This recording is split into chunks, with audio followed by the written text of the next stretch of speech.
பண்ணக்கடலே சுட்டி வீசப்பட்டிருந்தார்கள். அவர்களுடைய இறந்த உடல்களை எல்லாம் நான் பார்த்த பொழுது எங்களுக்கு இன்னும் ஒரு உத்வேகமும் நாங்கள் ஏதாவது செய்ய வேணும் என்ற துடிப்புடன் நாங்கள் வளர்க்கப்பட்டோம், ஊந்தப்பட்டோம். அதன் பிற்பாடு எனது அண்ணாவும் தவிர்க்க முடியாத அந்த அரசியல் சூழ்நிலையில் அவரும் ஈழ மக்கள் புரட்சிகர விடுதலை முன்னணி சொல்லுங்க என்னடா தோழர், நீங்கள் ஒரு கந்தங்காரண சம்பந்தமாக ஒரு போஸ்ட் போடுறதாக இருந்திருந்தீங்கள். ஆமாம். அதுலயே நான் அதுல நேரடியா பாதிக்கப்பட்ட நான். ஆனால் இந்த கந்தங்கதனைக்கும் அதுக்கு முந்தி நடந்த சம்பவங்களை நான் உங்களுக்கு சொல்லலாம் என்று இருக்கிறேன். நீங்கள் விரும்பினா நான் என்ன நடந்ததுன்றதை உங்களுக்கு சொல்லலாம். இல்லை, நல்லது.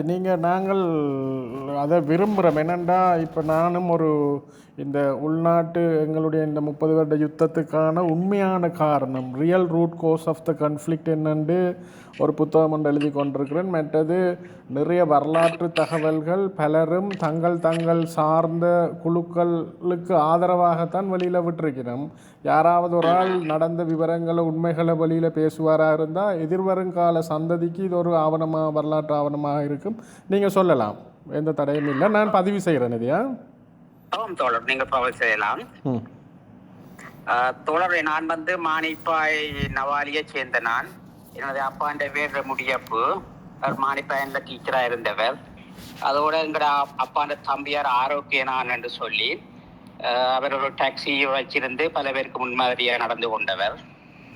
அந்த காலகட்டங்களில் அவராலையும் எங்களோட குடும்பம் தமிழர் விடுதலை கூட்டணியினுடைய அரசியல் பாதையை ஏற்றுக்கொண்டதனால், குறிப்பாக நவாலி கிராமம் என்றது இந்த கூட்டணிக்கு ஒரு பேஸாக இருந்தது. அந்த காலகட்டங்களிலே அவர்களுடைய தமிழ கோரிக்கைகள்ல அரசியல் செயல்பாடுகள் சம்பந்தமாக எமது குடும்பம் மிக முயற்சி காட்டி அந்த அரசியல் வேலைகளை செய்து கொண்டிருந்தார்கள். அதனால் ஈர்க்கப்பட்ட நான் 1966ஆம் ஆண்டு பிறந்திருந்தாலும் என் நினைவுகளுக்கு எட்டியபடி எனக்கு 1975ஆம் ஆண்டு அந்த சத்தியாகிரக போராட்டங்களை நவாலியில் நடந்த பல கோயில்களில் இருந்ததிலிருந்து எனக்கு இந்த அரசியலில் ஒரு நீண்ட அனுபவம் இருக்கின்றது. அத்துடன் நமது அப்பா ஒரு ரீடர் என்றபடியால அவர் அடிக்கடி நான் முழு நேரங்களையும் லைப்ரரியில் தான் செலவிடுவது உண்டு. அந்த நேரங்கள் நடக்கிற அரசியல் கட்டுரைகளைத்தான் நான் விரும்பி வாசிப்பதும் உண்டு. அதனால் இந்த சம்பவங்கள் எல்லாம் என் மனதில் ஆழமாக பதிந்துள்ளன.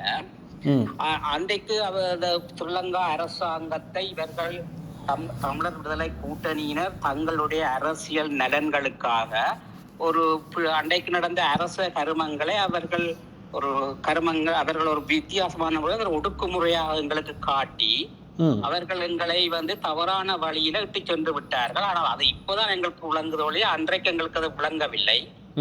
ஆனால் அன்றைய காலகட்டத்தில் குறிப்பாக நவாலியில் சேர்ந்த இன்பம் பாலா போன்றவர்கள் அன்றைக்கு முனைப்பாக இந்த கூட்டணிகளுக்கு பின்னால் தெரிந்தபடியால் இவர்கள் தேடப்பட்ட நபர்களாக இருந்தபடியினால் போலீசாரின் அடாவாடித்தனங்கள் எங்கள் ஊர்ல மிகவும் அதிகமாக இருந்தது. 1976ஆம் ஆண்டு துரையப்பா கொலை சம்பவம் சம்பந்தமாக அவர்கள் கைது செய்யப்பட்டதனால் இன்னும் எழுச்சிகள் எங்களுக்கு ஏற்பட்டிருந்தது. பிறகு அவர்கள் 1979ஆம் ஆண்டு பண்ணக்கடலே சுட்டி வீசப்பட்டிருந்தார்கள். அவர்களுடைய இறந்த உடல்களை எல்லாம் நான் பார்த்த பொழுது எங்களுக்கு இன்னும் ஒரு உத்வேகமும் நாங்கள் ஏதாவது செய்ய வேணும் என்ற துடிப்புடன் நாங்கள் வளர்க்கப்பட்டோம், ஊந்தப்பட்டோம். அதன் பிற்பாடு எனது அண்ணாவும் தவிர்க்க முடியாத அந்த அரசியல் சூழ்நிலையில் அவரும் ஈழ மக்கள் புரட்சிகர விடுதலை முன்னணி அமைப்பில் இணைந்ததனால் எங்களுக்கு சிவகுமாரன் தொடக்கம் தேவானந்தா அப்படி அரசியலில் முன்னுக்கு இருந்தவர்கள் எல்லாரும் எங்களுக்கு ஒரு பரிச்சயம் ஏற்பட்டிருந்தது. ஆனபடியால் எங்கள் குடும்பம் அன்றைக்கு இந்த அரசியல் பங்கெடுத்ததனால் பல்வேறு மாவட்டங்களிலிருந்தும் இளம்பூரா இருக்கிற செயற்பாட்டார்கள் எங்கள் ஊருக்கு செல்ல தொடங்கி விட்டார்கள். இதன் பிற்பாடு எனது அண்ணனும் அன்றைக்கு 1981ஆம் ஆண்டு இலங்கை ராணுவத்தினால் கைது செய்யப்பட்டு பல சித்தர்களை அனுபவித்ததனால் எங்கள் குடும்பம் வந்து இந்த அரசியலுக்கு முற்றுமுழுதாக சென்று விட்டது. பிற்பாடு 1983ஆம் ஆண்டு காலகட்டத்தில் புலிகளினுடைய மிலோச்சத்தனமான நடவடிக்கைகள் மூலம் அன்றைக்கு ஒரு கலவரம் ஏற்பட்டிருந்தது. அந்த கலவரத்தில் முதலாக எனது பாடசாலை நண்பனும் சக மாணவர்களும் மானிப்பாயில் ஸ்ரீலங்கா இராணுவத்தினால் சுட்டுக் கொல்லப்பட்டார்கள். அன்றைக்கு அவர்களுடைய உடலை எங்களுடைய அண்ணனாரும் அவருடைய வேலை செய்கிற தோழர்களும் தான் அந்த உடல்களை எடுத்து கொண்டு போய் தகனம் செய்யறதுக்கான இதுகளை கடமங்களை ஆற்றி மிக துணிச்சலுடன் அன்றைக்கு இருந்த போராட்ட சம்பவங்களில் அவர்கள் காயப்பட்டவர்களை ஒரு வாகனத்தில் ஏற்றி கொண்டு போய் ஆஸ்பத்திரிக்கு கொண்டு போறதுக்கு கூட அந்த மக்கள் ஒத்துழைக்கவில்லை. அந்த உடலங்களை தோளிலே சுமந்துதான் அவர்கள் வீடுகளுக்கு கொண்டு போய் சேர்த்திருந்தார்கள். அண்டைய காலகட்டத்தில் அப்படியான நிலைமை ஒன்று இருந்தது. பின்னர் அதனால் உந்தப்பட்டு ஆனால் அன்றைய காலகட்டத்தில் வந்து இந்த ஈழ மக்கள் புரட்சிகர விடுதலை மணி இந்த EPR அமைப்பு வந்து அன்றைக்கு எங்களை அரசியல் மயப்படுத்தி இருந்ததனால் எங்களுக்கு ஒரு தெளிவான ஒரு பார்வை ஒன்று இருந்தது.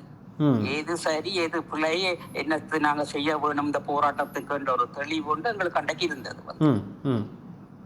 அந்த காலகட்டத்துக்கு பிறகு அந்த 1983ஆம் ஆண்டு அந்த கைது அந்த சம்பவத்துக்கு பிறகு வந்து பல இளைஞர்களும் இனி படிக்க இயலாது, நாங்கள் விடுதலைக்காக பங்களிப்பு செய்யணும் என்று சொல்லி அணியாக இயக்கங்களுக்கு திரள தொடங்கினார்கள்.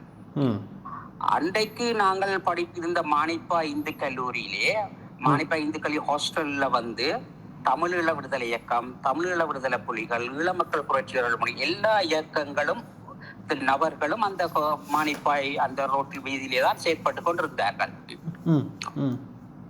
அதனால் எங்களுக்கு எல்லா இயக்கத்தின் முன்மாதிரியான தோழர்களோட எங்களுக்கு ஒரு விதமான பரிச்சயம் ஏற்பட்டிருந்தது. நாங்கள் நேரம் ஐக்கியமாகத்தான் அன்றைக்கு வேலை செய்து கொண்டு இருந்தோம். எல்லோரும் இந்தியாவுக்கு போன பிறகு முதலான ஒரு சம்பவம் உண்டு. அது கூட தமிழீழ விடுதலை புலிகள் இதற்கிடையிலே பல நபர்கள் வந்து உள்ளியக்க படுகொலைகளால் கொல்லப்பட்ட சம்பவங்கள்லாம் நாங்கள் கேள்விப்பட்டு கொண்டிருந்தோம். சுதுமலைக்கு இந்த பட்குணம், மைக்கேல் இப்படி எல்லாம் இவர்கள் உள்ளுக்குள்ளால சுடுறார்களே என்ற சம்பவங்கள்லாம் அவங்களுக்கு வந்து கொண்டிருந்தது. அதன் பிற்பாடு 1983ஆம் ஆண்டு இந்த திடீரென்று இயக்கத்துக்காக எங்கள் ஊரை சேர்ந்த பல நபர்களும் எங்கள் ஊரை சேர்ந்த பல பெண்களும் தமிழீழ விடுதலை இயக்கத்துக்குத்தான் முதலாக இந்தியாவில் பயிற்சி கொடுத்தார்கள். அதுல எங்கள் ஊரை சேர்ந்த 3 பெண்கள் அந்த என்னோட படிக்க ஒரு பிள்ளையும் சேர்ந்து இந்தியாவுக்கு போய்விட்டார்கள் இயக்க ட்ரைனிங்க்கு. அங்க முதலாக புலிகளுடைய சில நாசகார செயல்பாடுகள் முதலாக சுதன் ரமேஷ் பிரச்சனை மூலம் அந்த தமிழீழ விடுதலை புலிகளுக்குள்ள ஒரு பிரச்சனை ஒன்று உருவாகின்றது. அந்த நேரம் பார்த்து மெனோ மாஸ்டர் என்பவர் அந்த பிரச்சனைப்பட்டு அவ்வளவு பெண்களுடன் விலத்தி அந்த பிற்பாடு அவ்வளவு பேரும் ஈழத்துக்கு வரும்போது நான் தான் வேற தோழர்களாக வந்து அவர்கள் எல்லாரையும் கொண்டு போய் நாங்கள் அவர்களுடைய வீடுகளுக்கு அனுப்பி பெற்றோர்களுக்கு தகவல் கொடுத்துத்தான் நாங்கள் அந்த வேலைகளை நாங்கள் செய்திருந்தோம். அதிலிருந்து வந்த சோதியா என்ற பெண்மணி தான் அவர்களிருந்து பிரிந்து வந்தவர்தான் பின்பு புலிகள் இயக்கத்திலிருந்து முதலாக சேர்த்த சோதியா என்றவர். சில பெண்கள் விலத்தி போய்விட்டார். சில நபர்களும் ஈழத்துக்கு வந்து இப்போது வெளிநாடுகள்ல இருக்கிறார்கள். அவருடைய பேரை நான் சொல்ல விரும்பவில்லை. அப்படித்தான் அந்த பிரச்சனை ஆரம்பிக்கப்பட்டது. பிற்பாடு மெனோ மாஸ்டர் என்னுடைய நண்பர்கள் இந்தியாவிலிருந்து வரும்போது அன்று இரவு அவருடன் தான் இந்த போட்டில் வந்து இறங்கியிருந்தார். அந்த தோழர் வந்து அவருக்கு வீட்டுக்கு போறதில்லை. எனது வீட்டுக்கு அந்த காலமை சாப்பிடறதுக்கு வந்திருந்தார். காலம் வந்து கொஞ்ச நேரத்துல சொல்ற தன்னோட இரவு வந்திருந்த மனோ மாஸ்டர் சுட்டுக் கொண்டுட்டாங்க என்று சொல்லி அந்த முதலாவது படுகொலை மனோ மாஸ்டரை கிட்டுவாக்கள் வந்து அவருடைய வீட்டுல வச்சு படுகொலை செய்து விட்டார்கள். இப்ப இப்படியான சம்பவங்கள் எல்லாத்தையும் நாங்கள் உன்னிப்பாக ஆதாரித்து கொண்டு குறிப்பாக நான், தோழர் திலக், ரவி போன்றவர்கள் தான் இந்த மானிப்பால் இப்படியான வேலை செய்யறது. எங்களுக்கு இப்படியான கொலைகளை நாங்கள் உண்மையாக விரும்புவதில்லை. அதன் பிற்பாடு தொடர்ச்சியான பல விரும்பத்தகாத சம்பவங்கள் எல்லாம் இந்த தமிழீழ விடுதலை புலிகளால் நடத்தப்பட்டு கொண்டிருந்தது. இதன் பிற்பாடு தமிழீழ அதன் நேரம் கெலவுக்கள் 2 பிரிவாக அவர்களுக்குள் அந்த மனோமாசர் பிரச்சனைகள் சம்பந்தமாக முதலாக நாங்கள் பல கெலவில் இருந்து பிரிந்த தோழர்களை நாங்கள் பாதுகாப்பது, அவர்கள் எங்கள்கிட்ட உதவிகள் கேட்பது, அவர்களை நாங்கள் மிகவும் எங்களுக்கு தெரிஞ்சவுள்ள பாதுகாத்து அவர்களை செக்குவான இடங்களுக்கு நாங்கள் அனுப்பி வைத்திருக்கின்றோம். இதன் பிற்பாடு என்ன வருதுன்னு சொன்னா, தமிழீழ மக்கள் விடுதலை கழகத்துக்கும் இப்படியான பிரச்சனைகள் வரும்போது அவர்களும் எங்களிடம் பல உதவிகளை கேட்டிருந்தார்கள். குறிப்பாக உடுவிலே இருந்த சிவனேஸ்வரனுடைய குடும்பம் மிகவும் பாதிக்கப்பட்டிருந்தது. அவர்கள் எங்களுடைய வண்டியில் தான் அவருடைய சகோதரங்களை நாங்கள் இந்தியாவுக்கு அனுப்பி வைத்திருந்தோம். அங்கு போனவரும் திரும்பி அவர்களால் படுகொலை செய்யப்பட்டு விட்டார். அதோடு இந்த தீப்பொறி என்ற குழு உருவாகும் பொழுதும் அந்த நபர்களை நாங்கள் பாதுகாப்பதிலும் அவர்களுக்கான உதவிகளை செய்வதிலும் குறிப்பாக எங்களோட குழு அந்த வேலைகளை தான் நாங்கள் செய்து கொண்டிருந்தோம். ஆனால் அந்த தோழர்கள் இப்போது எங்க இருக்கிறார்களோ எங்களுக்கு தெரியாது. இறந்துட்டார்களா இருக்கிறார்களா எல்லாம் எங்களுக்கு தெரியாது. இப்படித்தான் மற்ற இயக்கங்களுக்குள்ளான பிரச்சனைகளுக்கு நாங்கள் எங்களோட செயற்பாடுகள் செய்து கொண்டிருந்தோம். அடுத்ததாக நாங்கள் சொல்ல போனால் ஈழ மக்கள் புரட்சிகர விடுதலை முன்னணிகளும் 1984 காங்கிரசின் பின் ஒரு பாரிய உடைவு ஒன்று ஏற்பட்டு விட்டது. அது இந்தியாவில் இருந்த இந்திய பிராந்திய கமிட்டியில் அவரோ பேரும் அந்த இயக்கத்திலிருந்து விலத்தி விட்டார்கள். அதன் பிற்பாடு தோழர் டக்ளஸ் தேவானந்தாவனுடைய முதலாக யாழ்ப்பாணத்தில் இயங்கிக் கொண்டிருந்தவர்களும் தோழர் டக்ளஸ் தேவானந்தாவுக்கு இந்த இயக்கத்தினுடைய யாழ்ப்பாணத்தில் இருந்த பிரச்சனைகள் சம்பந்தமாக கூறிவிட்டு அவர்களும் விலத்தி விட்டார்கள். அப்போது தோழர்கள் சொன்னது நான் ஈழத்துக்கு வாரன், ஒருத்தரும் விலத்த வேண்டாம், நான் இந்த இதுகளை நான் கூட செய்வேன் என்று சொல்லியிருந்தேன். இதற்கு முன்பாக இன்னும் ஒரு அனுபவத்தை சொல்ல வேண்டும். நான் என்னென்று சொன்னால் 1983 தோழர் மதிவதனி அவர்கள் மொரட்டுவ கேம்பஸில் படித்துக் கொண்டிருந்து விட்டு ஜூலை கலவரம் சம்பந்தமாக யாழ்ப்பாணத்துக்கு திரும்பி போக இயலாதபடியினால் ஒரு உண்ணாவிரத போராட்டத்தை யாழ்ப்பாண பல்கலைக்கழகத்தில் நடத்தி கொண்டிருந்தார். அந்த பல்கலைக்கழகத்தில் அவர் நடத்தி கொண்டிருக்கும் போது அவர் 3 பெண் தோழர்கள் அவர்கள் இபிஆர் லெவல் தான் இருந்தார்கள். மதிவதனியும் இபிஆர் லெவல் தான் இருந்தார். ஒரு அங்கத்தவராக வேலை செய்து அவர்கள் சார்பாகத்தான் அந்த உண்ணாவிரத போராட்டம் நடத்தப்பட்டது. அது தெரியும். மொரட்டுவ கேம்பஸ்ல இருந்து இங்கே வந்த பிறகு திருப்பி ஒரு 4 மாதத்தில் அரசாங்கம் அறிவித்திருந்தது மீண்டும் கல்விகளை தொடர சொல்லி அவ்வாறு பதிவுகளை மேற்கொள்ளாட்டி தாங்கள் அவர்களை எக்ஸ்பெல் பண்ண இடைநிறுத்துவோம் என்று. அப்போ இவியல் அதுக்கு எதிராக தங்களுக்கு யாழ்ப்பாணத்துக்கு மாற்றி தர சொல்லி கோரிக்கை விடுத்து தான் இவியல் அந்த உண்ணாவிரதத்தை செஞ்சது. சரி, சொல்லுங்க. அதே காலகட்டத்தில் எனது உண்ட விட்ட அக்காவும் அந்த பல்கலைக்கழகத்தான் படித்துக் கொண்டிருந்தால், மற்றது எங்களுடைய கெஸ்ஸில் வேலை செய்த சில தோழர்களும் நாங்கள் உண்டாக வேலை செய்யால் அந்த உண்ணாவிரத போராட்டத்துக்கு ஆதரவாக செயற்பட்டு கொண்டிருந்தார்கள். இதனால் நானும் மதிவதனியும் எங்களுடைய அக்கா எல்லாரும் எனக்கு அப்போது ஒரு 18-19 வயது. அப்ப நான் எல்லாரோடையும் அன்பு பொம்பளைன்னு சொன்னாலும் ஒரு கூச்சம் இல்லாம நான் அவரோட பழகுவதுண்டு. நாங்கள் ஒன்றாக அந்த கேம்பஸுக்கு முன்னால் அந்த பாயில இருந்துதான் உண்ணாவிரத போராட்டங்கள் நடத்தி கொண்டிருந்தேன்.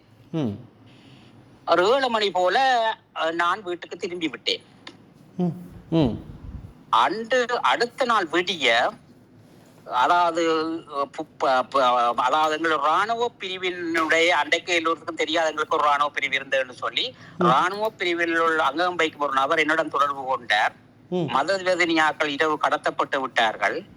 அவர்கள் எங்கட ஊர்ல தான் இன்ன இடத்துல கொண்டு ஒழிச்சு வச்சிருக்கிறோம். அவை எங்கட தோழர்கள், நாங்கள் அவர்களை விடுதலை செய்ய வேணும், அதோட நீங்கள் இது சம்பந்தமான தகவல்களை எடுத்து தாங்கன்னு சொல்லி அவர்கள் கொண்டு வைக்கப்பட்டிருந்தது எங்கள் ஊரான நவாரில் உள்ள அன்னமுத்து டீச்சர் வீட்டில் தான் அந்த புலிகள் வந்து அவர்களை கடத்தி கொண்டு வச்சிருந்தார்கள்.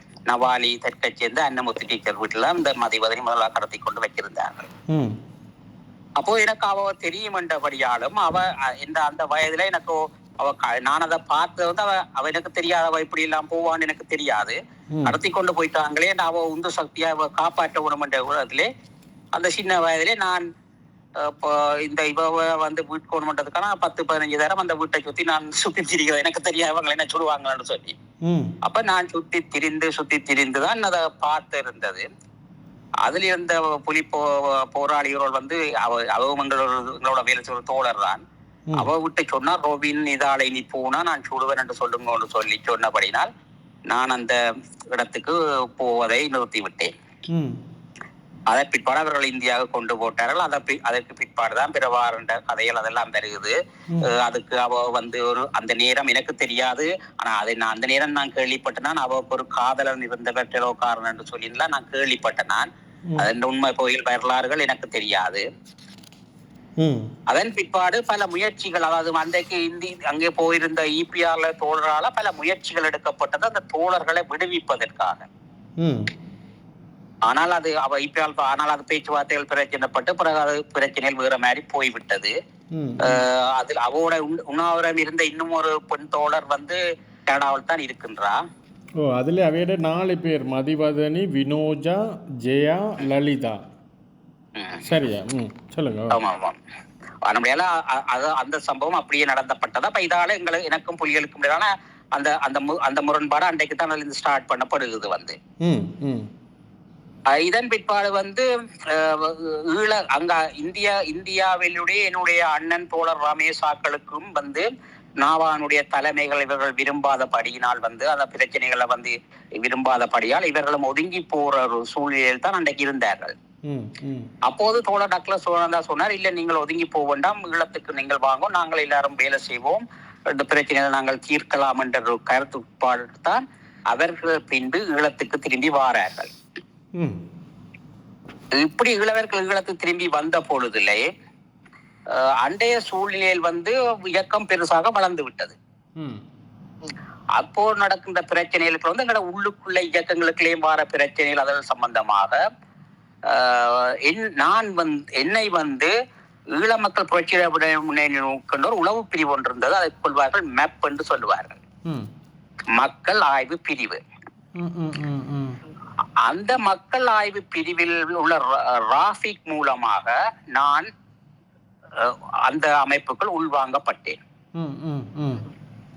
அதாவது என்னுடைய வேலை எங்கள் இயக்கத்துக்கு உள்ளுக்குள் ஏதாவது வர பிரச்சனைகள் சம்பந்தமான ஆய்வுகளை நாங்கள் செய்யப்பட வேண்டும் என்பதற்காக. ஆகவே அதன் மூலமாக நான் அந்த பிரிவில் நான் வேலை செய்து கொண்டிருந்தேன். அந்த நேரம் பார்த்து தோழர் தேவாவும் எல்லோரும் வந்து திரும்பவும் வந்து ஈழத்துக்கு திரும்பி விட்டார்கள். ஒரு நாள் ராஃபிக் சொன்னார் வந்து, ஒரு பெண் தோழர் இருக்கிறா, அவவின் பேர் ஷோபா.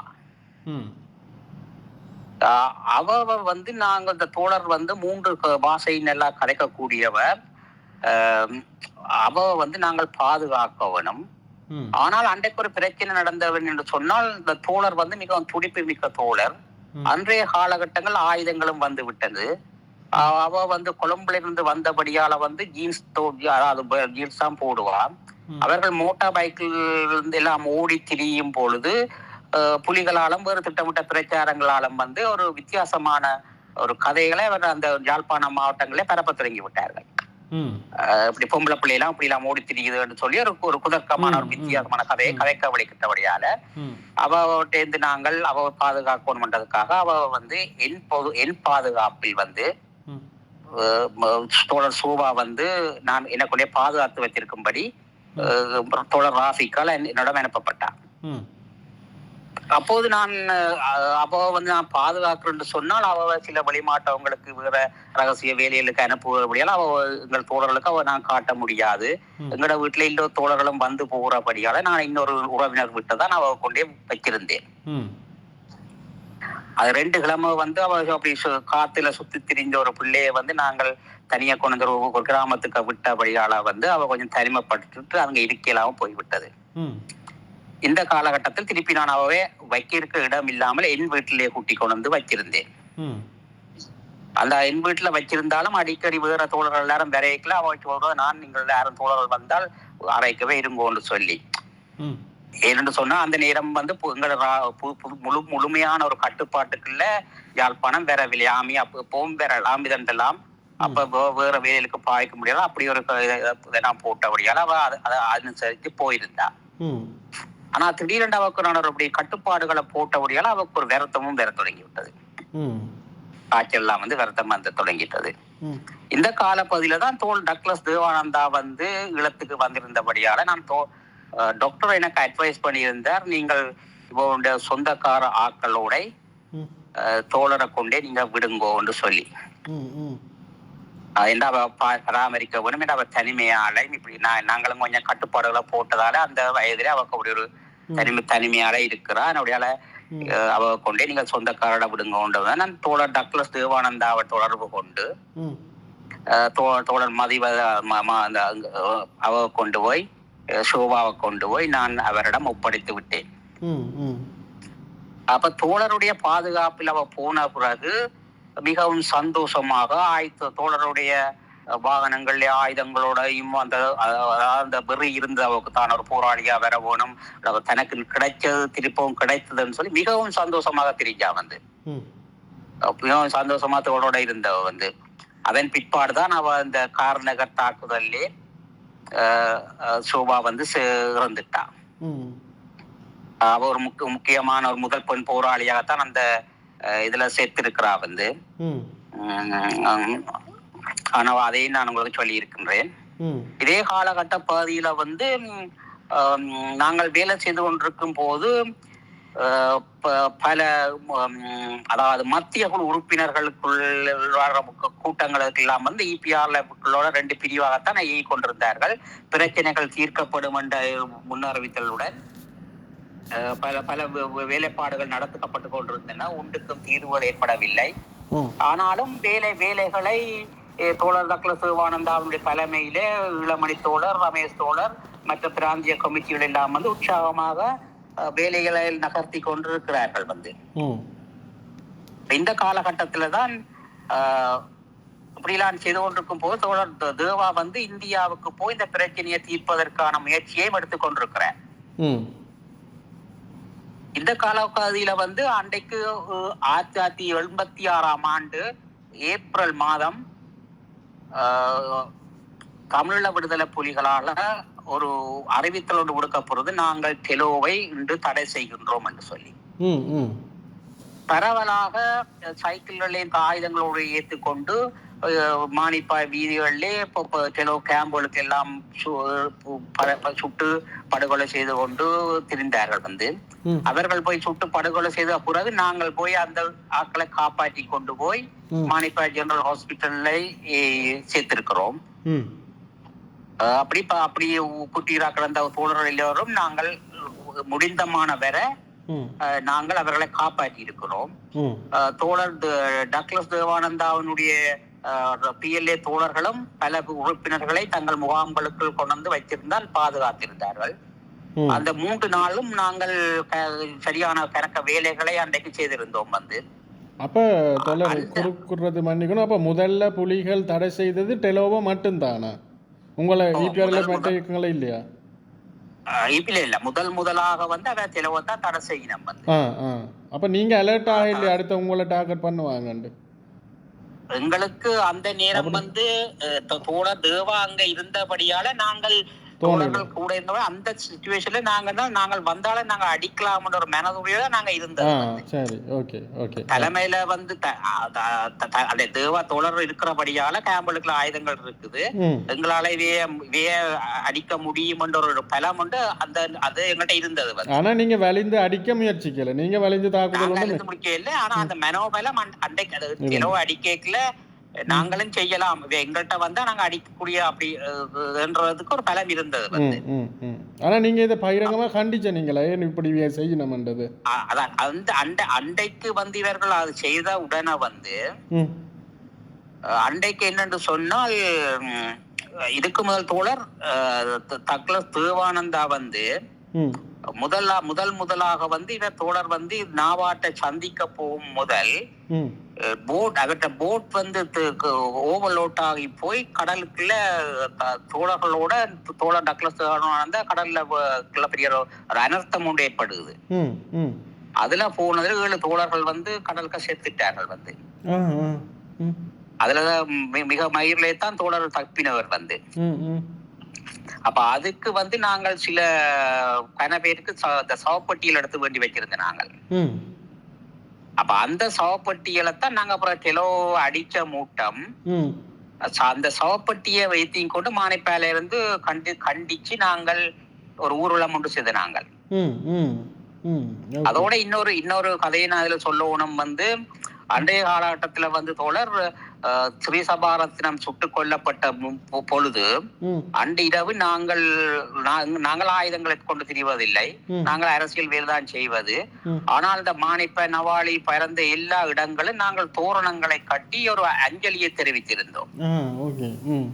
அன்றைக்கு நாங்கள் வாழைகளை வெட்டி அஞ்சலி தெரிவிக்கும் பொழுது அப்போது நாங்கள் சொன்னது ஒவ்வொரு வீட்டிலையும் 1 வாழை 2 வாழை தான் வெட்ட வேண்டும் என்ற கணக்கு வெட்டினால் அதில் வாழையிலே வாழை எல்லாம் இதா போடும். அதனால ஒரு வீட்டுல 1 வாழை 2 வாழையை வெட்டும் கொண்டுதான் நாங்கள் உடற போட்டது. அதுல ஒரு தோழர் சொன்னார் வந்து, என்னடா அவங்கள ஆக்களை வெட்டுறாங்க, நீங்க வாழையை வெட்டுறதுக்கு கதைக்கிறீங்களான்னு சொல்லி. ஆனால் அந்த வாழைக்கும் உயிர் இருக்கின்றது எங்களுக்கு நாங்கள் என்றோணும் வந்து. நாங்கள் அப்படித்தான் எங்களோட மனநிலையில் அண்டைக்கு அப்படித்தான் இருந்தது வந்து. அதன் பிற்பாடு வந்து அண்டைக்கு வந்து எனது ஊரை சேர்ந்த பேர் எனக்கு உடனடியா வருவதில்லை, வட்டுக்காய் என்றுதான் நான் கூப்பிடுவேன். அவர் பேர் உதயகுமார். அவர் தோழர் வந்து தமிழீழ விடுதலை இயக்கத்தில் வந்து யூபி ட்ரைனிங் முடிச்சவர். அவர் அன்றைக்கு தெலோவில யூபி ட்ரைனிங் முடிச்ச ஒரு தோழர் வந்து ஊரை சேர்ந்தவர் தான். அவர் வந்து தப்பி தான் இருந்தவர். தப்பி இருந்த பிற்பாடு அவர் இந்தியாவுக்கு சென்று ஸ்ரீசபாரத்தை சந்திச்சு விட்டு திரும்பி ஊருக்கு வந்திருந்தார். அவரை திருப்பி இவர்கள் கைது செய்து கொண்டு போய் எல்லாம் அடிக்கி சித்திரவசதி எல்லாம் முடிந்த பிறகு இவரை கொண்டு போய் அடிக்கி கொண்டு போட்டார்கள். அப்போது அவர் ஊருக்கு வந்திருந்தது. அப்போது நாங்கள் போய் அவருடைய பொடியை கலட்டி அவருக்கு என்ன மாதிரி செத்தார் என்று சொல்லி நானும் என்னோட ஃப்ரெண்டும் வந்து இவர்கள் இப்படி கிரினெட்டை வண்டியில வச்சு சாக்கு கொண்டு ஓடி இப்படி சொல்லினோம் என்று சொல்லி அந்த செத்த வீட்டுல வச்சு நான் அதை அம்பலப்படுத்தினான் வந்து, அந்த உதயகுமாரை இவர்கள் எப்படி கொண்டிருக்கிறார்கள் என்று சொல்லி. இதன் பிற்பாடு ஒரு நடக்கக்கூடிய ஒரு சம்பவம் ஒன்று நடந்தது வந்து, ஒரு தோழர் அன்றைக்கு பின்னேரம் 6 மணி போல் பதைக்க ஓடி வாரார் எங்களை தேடி. களைச்சு விழுந்து ஓடி வாரார். அப்போது நானும் தோழர் ரவியும், ரவி 6 மணிக்கு லைப்ரரி அலுவலம் முடித்தவர்தான் நாங்கள் மற்ற வேலைகள் பார்ப்பதற்கு சில அலுவலம் பார்ப்பது சைக்கிள் செல்வதுண்டு. அப்போது நாங்கள் என்னென்று கேட்க சொன்னார், அதாவது மக்கள் ஆய்வு பிரிவினுடைய கூட்டத்திலே முடிவெடுக்கப்பட்டுள்ளது, டேவிட்சன் தோழரையும் ரமேஷ் தோழரையும் கடத்துவதற்காக இபிஆர்ல முடிவு செய்திருக்கேன்னு சொல்லி. அப்போது நான் வந்து உடனடியாக அங்கே ஓடி வந்து எனது அண்ணனை சொன்னேன், இப்படி உன்னை போயினமாம், அன்னபடியால நீ பாதுகாப்பாக இருக்க வேணும் என்று சொல்லி. பாருங்க, எங்களுக்கு வந்து புலியால பிரச்சனை, ஆமியால பிரச்சனை, கடைசியில் வளர்த்த இயக்கத்தாலே எங்களுக்கு அப்படி ஒரு பிரச்சனை ஒன்று வருகிறது வந்து. ஏன் அது உள்முரண்பாடு உங்களுக்குள்ள இருந்த உள்முரண்பாடு? அதான் அந்த நான் சொன்னான் தானே, இபிஆர்ல உள்முரண்பாடுகள் போய்கொண்டிருந்தேன்னு சொன்னான் தானே. அது என்ன 2 அணியா நீங்க பிரிஞ்சிட்டீங்களோ? நாவா தோழர் ஒரு அணியும் தேவா தோழர் ஒரு, அப்படியா? அது தோழர் நாவா தோழரோட வந்து தேவா தோழர் பிரச்சனைகளை கதைக்கு முடிப்பதற்காக இந்தியாவுக்கு போய்விட்டேன். அதே நேரம் பார்த்து சுரேஷ் பிரேமச்சந்திரன் தன்னுடைய பொறுப்புகளை எல்லாம் தான் எடுத்து தேவா தோழர்களுடைய கேம்ப் எல்லாத்தையும் மூடி, மானிப்ப பிரதேசத்துல 46 முகாம்களை தேவா தோழர் நடத்தி இருந்தேன். 46 முகாம்கள் மானிப்ப சுற்று வட்டாரத்துல இருந்தது. எல்லா தோழர்களும் வந்து அங்குதான் இருந்தார்கள் வந்து. ஆனால் பத்மநாபா தோழர் வந்து இந்த பிரச்சனை இருந்தபடினால வந்து முழுமையான ஆயுதங்களையோ வளங்களையோ வந்து ஈழத்துக்கு அனுப்ப இல்லை. ஈழத்துக்கு அனுப்ப இல்லை. ஆனால் தோழர் தேவா வந்து பிரச்சனை கதைப்பதற்காக இந்தியா போய்விட்டார்.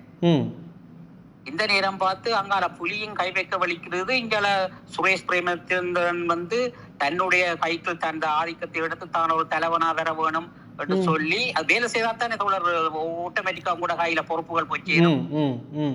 இதனுடைய வேலை என்ன என்று சொன்னால் யாழ்ப்பாணம் பல்கலைக்கழகத்திலே வந்து வடிவாக வெளிக்கிட்டு கொண்டு சப்பாத்தோட வந்து கொண்டு சிகரெட்டையும் பத்தி கொண்டு அரசியல் கலைச்சிட்டு போறதுதான் இவருடைய வேலையா இருந்தது.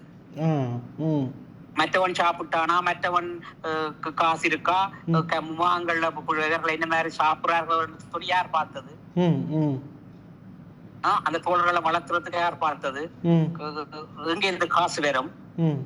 காசுகளை சேர்க்கறதுக்கு ஏதாவது முயற்சி செய்தார்களா? ஆயுதங்களை தரத்துக்கு முயற்சி செய்தார்களா? தனியா அரசியல் கதைப்பதற்காக கூட்டங்கள் சிகரெட்டை பத்தி கொண்டுட்டா மட்டும் காணுமா தோழர்? இதைத்தான் அவர்கள் அன்றைக்கு செய்தது வந்து.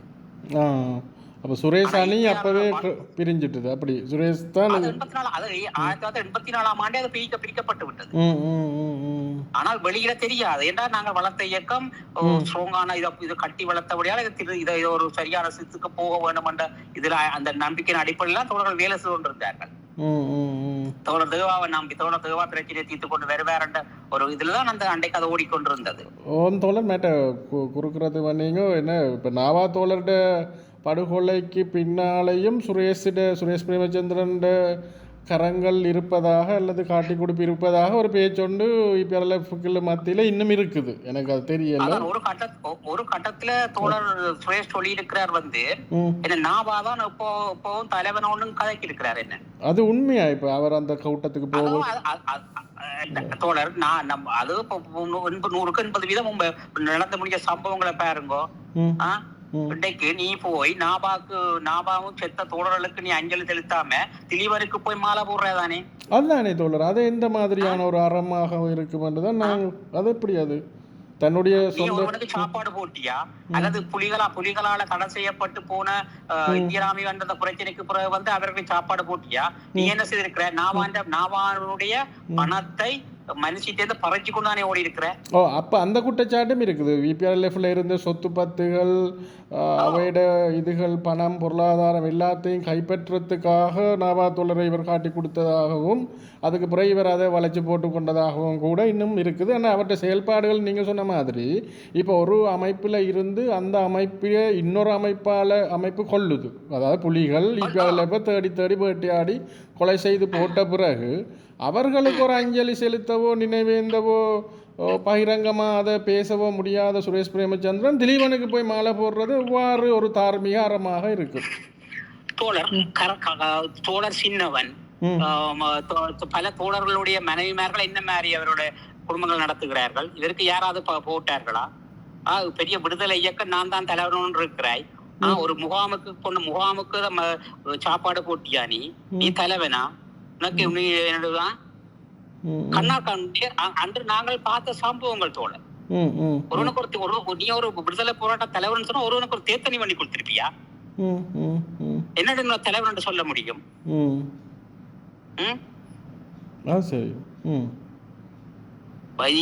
இந்தியாவிலிருந்து நாபா சாகைக்குள்ள கொண்டு வந்த பெட்டியோட காண இல்லை இன்னும். அது யார்கிட்ட போனது? நாவா இந்தியாவிலிருந்து அங்கிருந்து வரைக்கும் தகவல் கொடுத்தது யார்? பெரிய விடுதலை இயக்கம் இதெல்லாம் கட்டியா இருந்த நாங்கள் இது இப்ப இருக்கிற மற்ற தலைவர்கள் ஆய்வு செய்தார்களா? மற்ற நாட்டுகளை பற்றி ஆய்வு செய்தவர்கள் தன் சொந்த இயக்கத்துக்கு 3 பிரிவா உடைஞ்சிருக்குது. ஆய்வு செய்து வச்சீங்களா என்ன நடந்ததுன்னு சொல்லி? சரி, சுய விமர்சனம் ஒன்று இருக்கா? என்ன நடந்த மற்ற தலைவர்களுக்கும் இளமக்கள் புரட்சிகர விடுதலை முன்னாடியிலிருந்து பல்வேறுபட்ட தலைவர்களுக்கு வந்து தங்களை தலைவர்கள் என்று இப்பவும் சொல்லிக் கொண்டிருக்கலாம். உள்ளுக்கு நடந்த சுயமனம் செய்து என்ன நடந்தது என்று சொல்லி வச்சீங்களா? பார்க்க போனா இப்ப நீங்க சொல்ற இப்ப சிங்கள இராணுவமோ சிங்கள அரசுகளோ படுகொலை செய்ததை விட இப்போ இந்த நாட்டின் தமிழ் மக்களுக்கு விடுதலை வேண்டி தரம் என்று வலிக்கிட்ட இவியல் எல்லாரும் செய்திருக்கிறது அதை விட கூடின படுகொலையாக இருக்குது. குறைந்தபட்சம் எங்களுக்கு பயமுண்டாகும்னா மூன்று நாவாக்கு என்ன நடந்துகிட்டதை கூட விளக்கத்துக்கு செய்வதற்கு தலைவர்கள் தயாரா இருக்கணுமா? அது சரி. இது நாங்கள் கனநேரம் காய்ச்சி கொண்டு போகலாம். என்ன மாதிரி வந்து நான் சொல்றேன். அப்ப வந்து என்ன சொன்னா தோழர், அப்ப அந்த நேரம் வந்து அப்ப இளமணியையும் ரமேஷையும் கடத்த போறோம் என்றதற்காக வந்து அப்ப இதுக்கும் வந்து நாங்கள் தான் உடனடியாக வந்து அன்றைக்கு ஸ்ரீசபாரத்தின் சட்ட ஊடக சவப்பட்டி ஊடகங்கள் எல்லாம் நடத்தி நாங்கள் அதை முடித்த பிறகு அடுத்த இந்த பிரச்சனையோடு வருகின்றது. அப்போ அன்றைக்கு மானிப்பில இருந்து தோழர் ரவி, தோழர் சிலக் இவர்களுடைய அனுசரணோட நாங்கள் ஒரு ஊர்வலம் ஒன்று செய்தோம் இந்த ரமேஷ் கடத்தலுக்கு எதிராக. உடனடியாக நாங்கள் சேகர் தோழர் அவர் மத்திய உறுப்பினர் இருந்த மானிப்பாயை சேர்ந்த தோழர் சேகருடன் சந்திச்சு உரும்புற ஆபீஸ்ல போய் ரமேஷை பார்த்துட்டு வந்தோம். ஆனா அதே ஒரு கதையும் சொல்ல வேணும், தோழர் இளமணியை கடத்த மாட்டேன்னு சொல்லிவிட்டாரு. என்ன அந்த இயக்கத்தை வளர்த்தவராலே கடத்த சொன்னா கடத்துவாங்களா? ஆனபடியா அவர் தோழர் இளமணியை நாங்கள் கடத்த மாட்டோம்னு சொல்லிட்டோம். ஆனா உடனடியாக ரமேஷ் சொல்லிட்டார் தான் நாட்டை விட்டு வர மாட்டேன் என்று சொல்லி நான் உடனடியாக எங்கள் நண்பர்கள் மூலமாக போட் அரேஞ்ச் பண்ணி உடனடியாக அண்ணாவை இந்தியாவுக்கு அனுப்பிவிட்டேன். அவர் இந்தியா போய் சேர்ந்து விட்டார். ஆனால் அதுக்கு பிறகு வார அந்த புலிகள் தட சம்பந்தமான சொல்லிகளை இருந்திருந்தால் இன்றைக்கு அன்னைக்கு நாங்கள் கந்தங்கரன்லயோ இங்கேயோ தான் அஞ்சலி செலுத்தி இருக்க வேண்டும். நீங்க இளமணி என்று சொல்ற டேவிட்சனை தானே? என்னுடைய அண்ணா வந்து அவர் இளமணி அழைப்பார். ஓகே, உங்களோட சொந்த அண்ணாவா? சொந்த அண்ணா. சரி, ஓகே ஓகே. சொந்த அண்ணா வந்து அப்ப இப்படியா இருந்த படத்துல அங்க அதே நேரத்தில் இதுக்கு பிற்பாடு தோழர் அங்கு போன பின்பாடும் சில சம்பவங்கள் நடந்து தோழர் தேவாவே இயக்கத்திலிருந்து நீக்கி விட்டார்கள்.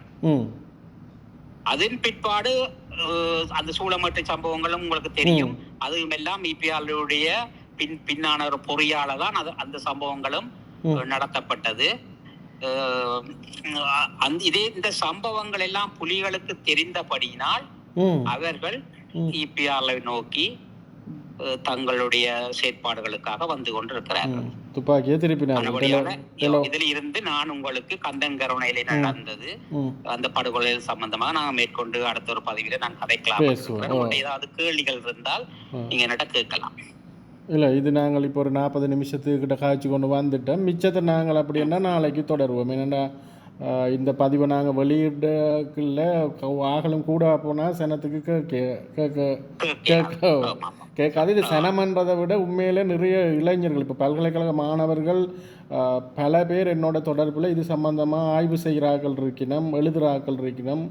அப்போ அவைக்கு இது பிரயோசனமாக இருக்கும் தோழர். நன்றி. நீங்கள் இன்றைக்கு தந்த தகவல்களுக்கு கேள்விகள் இருக்குது. நாங்கள் நாளைக்கு மிச்சத்தை அந்த கேள்விகள் ஆரம்பத்தில் இருந்து தொடங்குவோம். கந்தன் கருணையை பேசுவோம்.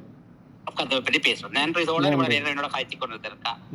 இல்லை, நாங்கள் நாளைக்கு பேசுவோம். அப்போ ஓகே ஓகே. நன்றி, நன்றி, வணக்கம்.